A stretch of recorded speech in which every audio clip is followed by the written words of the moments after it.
পাকা টমেটো দিয়ে এভাবে মাছ ভুনা করলে গরম ভাতের সাথে খেতে টকটক লাগে, বেশ মজা লাগে কিন্তু। আসসালামু আলাইকুম, কেমন আছেন আপু ভাইয়ারা? একটা নতুন ভিডিও নিয়ে আসলাম। তো আজকে দেখাবো পাকা টমেটো দিয়ে মাছ ভুনা। তো মাছটা ভুনা করার জন্য এখানে আমি কয়েক পিস মাছ নিয়েছি। এটাকে আমি লবণ, হলুদ আর মরিচের গুঁড়া দিয়ে সুন্দর করে মেখে নিব। লবণ, হলুদ আর মরিচের গুঁড়া উপর দিয়ে ছিটিয়ে সুন্দর করে মেখে নিচ্ছি মাছটাকে। মাছটা মাখানো হয়ে গেলে চুলায় গরম তেল দিয়ে, কড়াইয়ে তেল দিয়ে, তেলটা গরম হয়ে গেলে তার মধ্যে মাছগুলি দিয়ে একে একে সুন্দর করে ভেজে নিব। মাছগুলি সুন্দর করে ভেজে নিচ্ছি।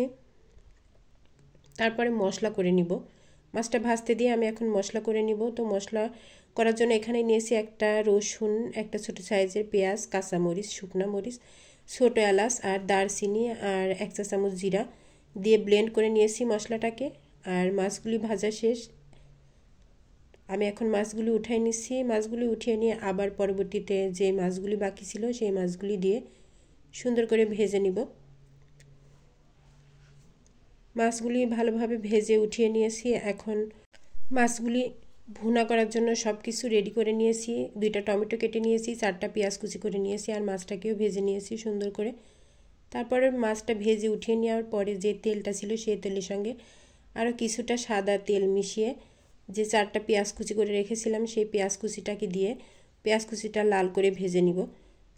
পেঁয়াজ কুচিটা লাল করে ভেজে নেওয়া হয়ে গেলে ব্লেন্ড করে রাখা মশলাটা দিয়ে দিব। আমি ব্লেন্ড করে রাখা মশলাটা দিয়ে দিলাম। মশলাটা দিয়ে তার উপরে ব্লেন্ডার জারটা ধুয়ে কিছুটা পানি দিয়ে দিলাম। পানিটা দিয়ে দিলে কিন্তু মশলাটা কষানো ভালো হয়, তো তার জন্য কিছুটা পানি দিয়ে দিলাম।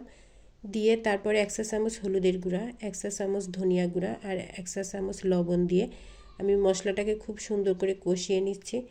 মশলাটাকে খুব ভালোভাবে কষাতে হবে। কষানো হয়ে গেলে তার মধ্যে দিয়ে দিব কেটে রাখা টমেটোটা। তো টমেটোটা কিন্তু যখন তরকারিটা ফুটে তখনও দেয়া যায়, কিন্তু আগে থেকে দিলে ঝোলটা বেশি গাঢ় হয়, সেজন্য আগেই দিয়েছি। তো দেখতে পাচ্ছেন মশলাটার সঙ্গে টমেটোটা ভালোভাবে কষিয়ে নিয়ে তারপর মাছগুলি দিয়ে দিলাম। মাছটাকে মশলার সঙ্গে আরও কিছুক্ষণ কষিয়ে নিব। কষিয়ে নিয়ে তারপরে ঝোল দিয়ে দিব। তো মাছটাকে সুন্দর করে কষিয়ে নিচ্ছি মশলা আর টমেটোর সঙ্গে। কষানো হয়ে গেলে তারপরে আমি এখন গরম পানি দিয়ে দিব। গরম পানি দিয়ে কিছুক্ষণ ফুটিয়ে নিব।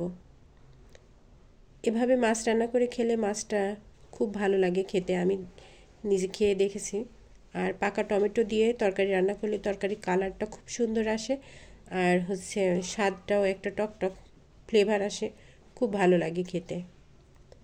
তো এই তো মাছের তরকারিটাকে খুব সুন্দর করে ফুটিয়ে নিয়ে আমি ঝোলটা যখন গাঢ় হয়ে আসবে তখন নামিয়ে নিব।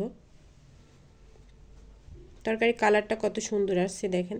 পাকা টমেটো দিয়ে তরকারি রান্না করলে কালারটা খুবই সুন্দর আসে, আমার এই কালারটা খুব ভালো লাগে।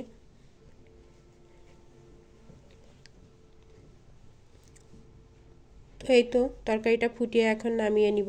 তরকারির ঝোলটা গাঢ় হয়ে এসেছে। তারপর আর আমার ভিডিও ভালো লাগলে অবশ্যই লাইক কমেন্ট করবেন আর আমার পেজের পাশে থাকবেন আর পারলে শেয়ার করবেন। ধন্যবাদ।